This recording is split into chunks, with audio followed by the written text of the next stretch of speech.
দেখুন বন্ধুরা, আজকে আমি একটা মাছের রেসিপি করছি, মধু ভোলার রসা। এই যে আমার মাছটা নুন হলুদ মাখানো হয়ে গেছে। এবার আমি মাছটা ভেজে নেব। কড়া গরম হয়ে গেছে, কড়াই তেল দিয়ে নেব। তেলটা আমার গরম হয়ে গেছে, এবার মাছগুলো আমি ভেজে নেব।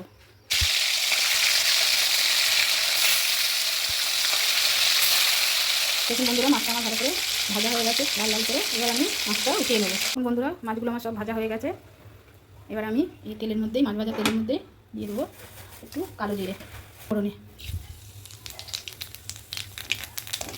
এবার দেবো এর মধ্যে পেঁয়াজ, স্লাইস করে কাটা মোটা মোটা করে পেঁয়াজ দিয়ে দেবো। এবার দেবো আলু, তার সাথে দেবো স্লাইস করে কাটা আলু আর স্লাইস করে কাটা বেগুন, ভাজা করে নেবো। এবার আমি কিছু মশলা মাছে দেওয়ার জন্য রেডি করে নেবো। প্রথমে দেবো লঙ্কার গুঁড়ো অল্প করে, দেবো একটু হলুদ গুঁড়ো, এবার দেবো একটু জিরে গুঁড়ো। এটা আমি একটু জল দিয়ে গুলিয়ে নেবো। দেখুন আমার আলু বেগুনটা প্রায় ভাজা ভাজা হয়ে এসছে। দেখুন বন্ধুরা, আমার আলু বেগুনটা ভালো করে ভাজা হয়ে গেছে। এবার আমি এই রেডি করা মশলাটা আমি এর মধ্যে দিয়ে দেবো। খুব বাকি দেওয়া জলটা দিয়ে ভালো করে কষিয়ে নেব। এর মধ্যে কতগুলো টমেটো আর সেরা কাঁচা লঙ্কা,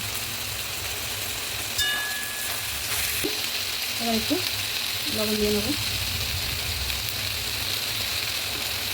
দিয়ে ওটা ভালো করে একটু কষিয়ে নেব।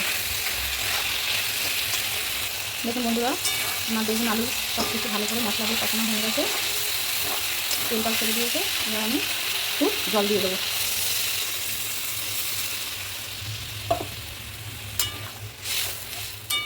বেশি জল দেবো না, যেহেতু মাখা মাখা রসা হবে, তার জন্য আমি বেশি জল দেবো না এর মধ্যে। দেখুন বন্ধুরা, আমার ঝোলের জালটা ভালো করে উঠে গেছে, ফুটে গেছে ভালো করে। এবার আমি এক এক করে মাছগুলো এর মধ্যে দিয়ে নেবো। ঝোলা মাছ একটু নরম প্রকৃতিরই মাছ, আপনারা তো জানেনই, বেশিক্ষণ ফোটাবো না, অল্প একটু মাছটা ফুটে গেলেই আমি নামিয়ে নেবো। দেখুন আমার আলুগুলো কিন্তু নরম হয়ে গেছে। দেখুন বন্ধুরা, আমার মধু ভোলার এই তরকারিটা হয়ে গেছে, রসাটা। এবার আমি নামিয়ে নেবো। এরকম গামাখা ঝোল রাখবো। আপনাদের দেখে যদি এবার রেসিপিটা ভালো লাগে, তাহলে আপনারা লাইক শেয়ার কমেন্ট করবেন আর রান্না করে খেয়ে দেখবেন কেমন হয়েছে। দেখুন বন্ধুরা, ভোলা মাছের রসাটা নামিয়ে নিয়েছি। আপনারা দেখুন কেমন লাগছে দেখতে, আমাকে কমেন্ট করে কিন্তু জানাবেন আমার রেসিপিটা কেমন হলো।